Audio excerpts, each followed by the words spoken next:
There have been many artists that have started making music that they don't usually make nowadays. Usually when people transition onto maturing, it doesn't usually work out so well. But how did the transition work for Tyler the Creator? Today I'm going to be going through Tyler the Creator's career starting from Bastard to Call Me If You Get Lost. In 2007, Tyler was just a high school kid making beats and mixtapes before he created the well-known rap group iconically known as Odd Future, including artists most popularly known as Frank Ocean, Earl Sweatshirt, Sid the Kid, and eventually soon to be the most popular member, Tyler the Creator. Most of the people in Odd Future were talented, and the more well-known artists didn't gain a massive amount of popularity until about 2012 to 2013, but it wouldn't be until 2009 that the first mixtape under the Odd Future name would be released. His breakout mixtape Bastard would be released on Christmas of 2009 and would give Tyler the sound of darkness in his music. The eerie and shocking things that he would say on these songs were surprisingly fun and energetic to listen to, specifically with songs like French and Sarah. Most would consider Bastard a troll in the hip-hop world and would eventually gain Tyler a decent amount of popularity,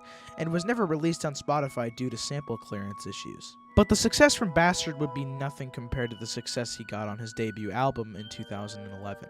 Goblin was Tyler's debut album in 2011 and was a commercial success, getting a little over 50,000 copies sold in the first week and peaked at number 5 in the rap category. The main reason for this success is when Tyler made the song Yonkers. With the video and the rapping skills Tyler displayed on this track was enjoyable, but it wasn't the song specifically that gave Tyler all of his success. Not too long after the release of Goblin, the music video would eventually become one of Tyler's most iconic music videos to date. The reason to its iconic views is when Kanye tweeted out the link to the video. Not only did Kanye tweet the video, but he also had some words with the tweet when he said, "Video of 2011."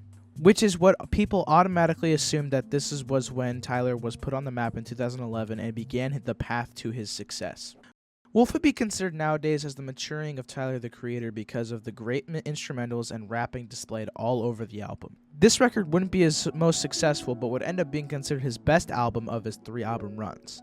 The songs riddled on this album, such as Answer, Damo 23, Slater, 48, Colossal, Bimmer, IFHY, and Awkward. Out of these 3 albums would complete what's called the Wolf Trilogy. Bastard first, Wolf second, and Goblin last. This video isn't going through the Wolf Trilogy, but if you would like to learn about the Wolf Trilogy, I have a couple links in the description on those topics. This would be Tyler's maturing with a lot of amazing songs that the public eye enjoyed, but his next project in 2015 would be quite the opposite. After the 2015 release of the album Cherry Bomb, a lot would have expected a lot from Tyler, being said that he made a great album from Wolf, and people enjoyed it greatly. Well, no, this album would be considered Tyler's most hated project to date and would receive poor reviews from Anthony Fantano and on Rate Your Music itself. At this point, I think we can slap Cherry Bomb as one of the most hated albums not only in Tyler's career, but in 2015 itself. The weird production and beats and overall songs that Tyler put to the table, the public eye did not enjoy whatsoever. So what was going to happen to Tyler? If Tyler wanted to win his fans back, he had to do something, right?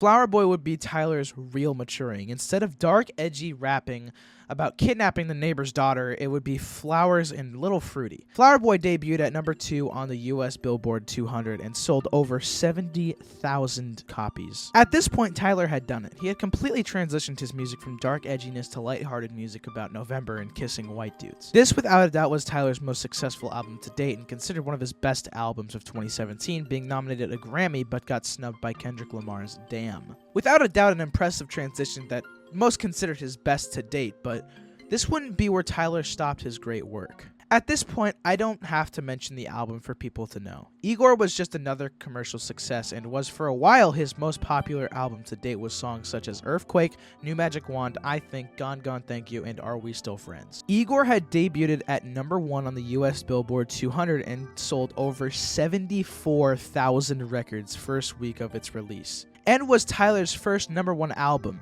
This boosted Tyler's monthly listeners up by a large margin, and people started to realize that Tyler had made one of, if not the best breakup album of the 2010s. Most would 100% agree that Igor is his best album, but others would argue that Flower Boy was his best. But it's based solely on opinions. But Igor wasn't exactly a rap album. Would Tyler ever go back to the rap genre? As you can tell, Igor got nominated for a Grammy, but what people thought was a racially motivated win, considering that Igor had a couple rap songs on it, and most people were outraged that Igor never won or even got nominated for Album of the Year. Tyler even said that it felt like it was a backhanded compliment from the Grammys. For one, he won a Grammy. I mean, who wouldn't be happy? But it was for a rap category. But this wouldn't stop Tyler's Grammy success. Call Me If You Get Lost. Tyler's most recent album to date wouldn't be successful on Igor's successor, but most would say that it did a good job trying. Call Me If You Get Lost debuted at number 1 on the Billboard 200 once again, which was easy for Tyler, with hit songs such as What's Your Name and Sweet / I Thought You Wanted to Dance displayed on the record. This was definitely Tyler's best rap album to date. Grammy-nominated win and debuted at number 1. Tyler had completely transitioned his music from dark, edgy music to actual hard-working music. The main point of this video is to show that people grow from their previous work. Tyler's backlash from Cherry Bomb changed him, and he gave what the people want, and it worked out perfectly in the end. He went from being considered an okay artist to a debated on the internet to be considered as a top 5 rapper of all time.